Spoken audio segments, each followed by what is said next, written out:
Hello, and welcome to another tale taken straight off the shelves at the heart of the Jakuls. As always, I'm your informed host, Lothran, and I'm ever so pleased to be here tonight.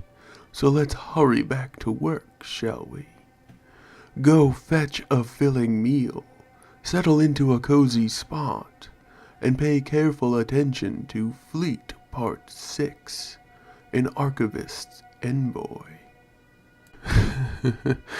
I can't say I'm not without some shock to see an archivist here in the vast expanses of lonely space, Kam stated as he sat down beside Trike, whom had finally settled into a restful silence beside the pair.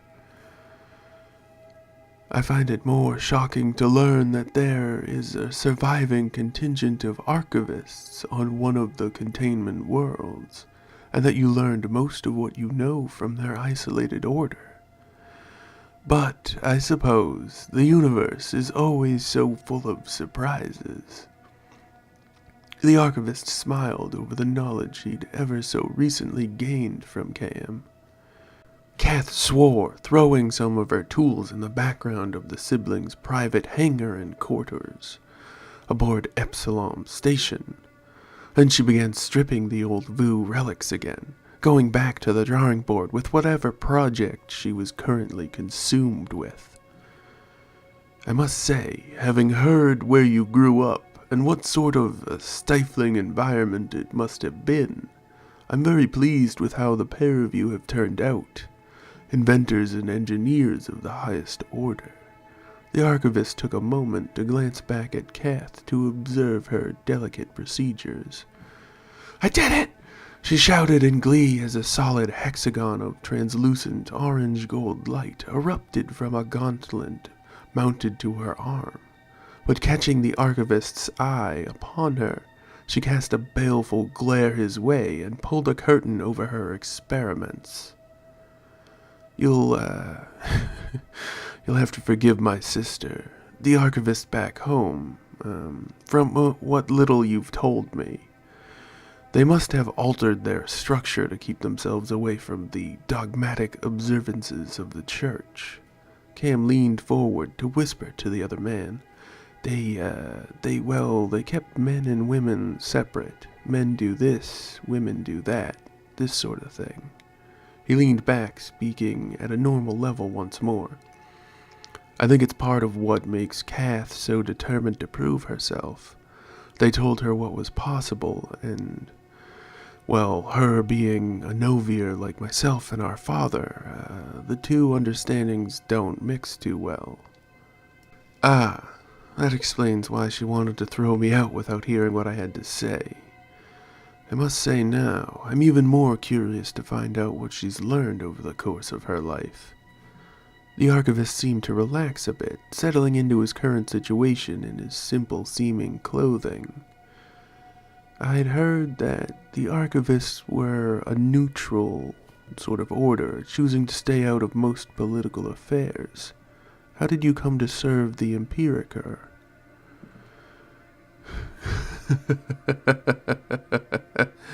The archivist laughed long and loud at the very idea of what Kam had suggested. No. I owed the man a favor, and I was already on the station. No one but a higher-ranking archivist tells another archivist what to do or when to do it, he replied, his eyes scanning over Trike's hovering, slumbering body for the millionth time. So, you came to examine Trike and compare him to all your hidden Vu knowledge? Kam asked, letting more than a little aggravation creep into the back of his voice. The archivist laughed again, this time at the idea. Oh my, that old habit of people, always mistaking things. No, despite what you may have been told back on your homeworld or elsewhere, the Vu didn't know everything, and they certainly didn't build feats of engineering prowess, such as this. The Trike, you called it. Him. His name is Trike. We're, well, fully bonded is the best way I could put it. I'm sure at this point I'll never fly or want to fly another craft so long as I live. Kam eased off on his protective nature when Trike came into the topic of conversation. I'm very certain, upon seeing such a thing, such an incredible design, the Vu would never have even considered such, the word itself escapes me. He expelled a bit of excited laughter. Strange time we live in to see such innovations as these. Have you considered building other craft like Trike?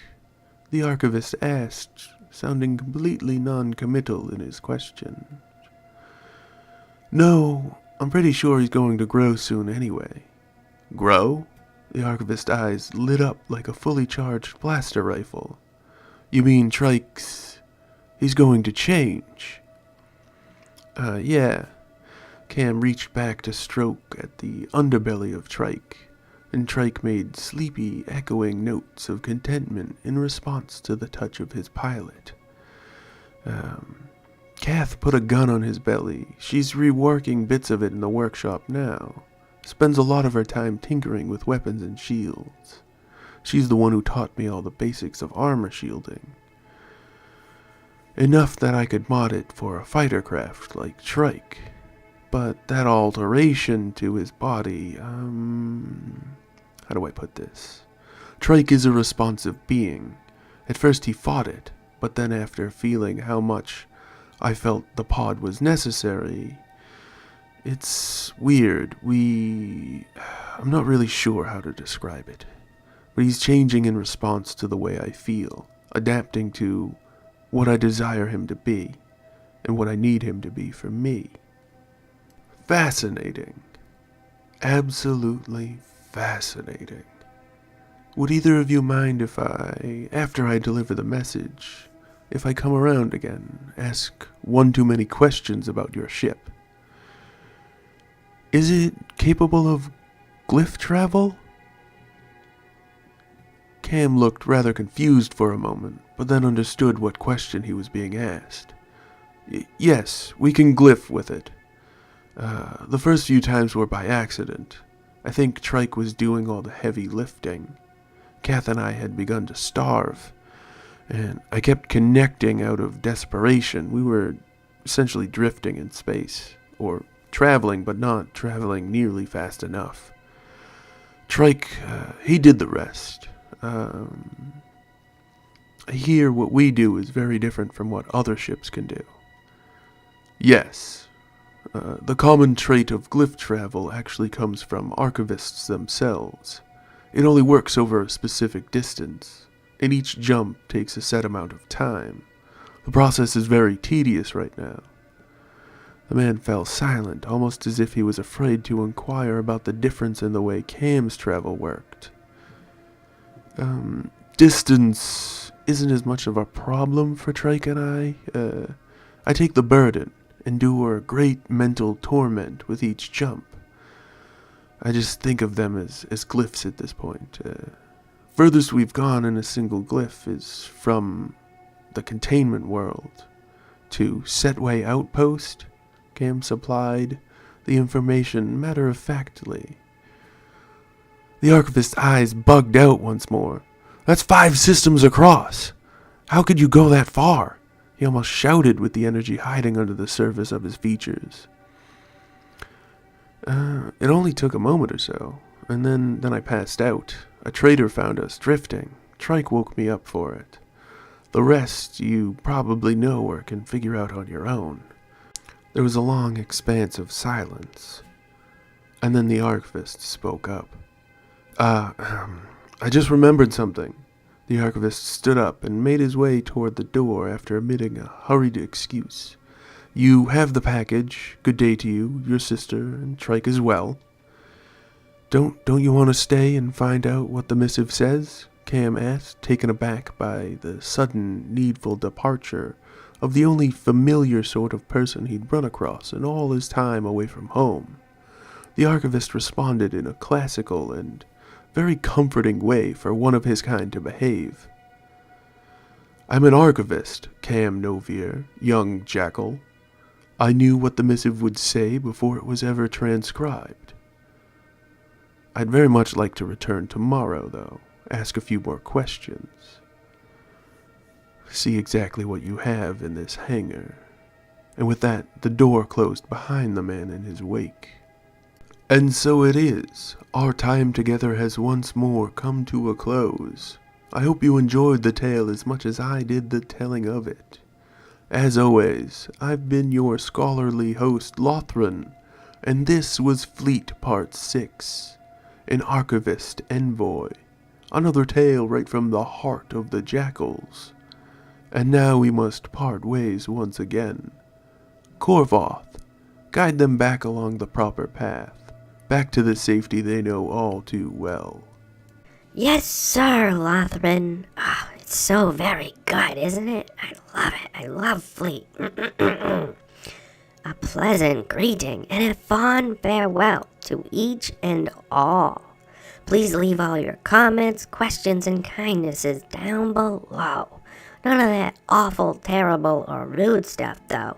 You keep that to yourself. Remember to like, share, and subscribe to help us learn, spread, and grow. Don't forget, we strongly encourage each and every one of you to do your absolute utmost to stay safe out there. Good night and good luck, everybody. You'll need it. See you again tomorrow for Fleet Part 7. It's gonna be great. Bye-bye, everybody. Bye-bye. Bye-bye. Bye-bye. Bye-bye. Bye-bye. Bye-bye.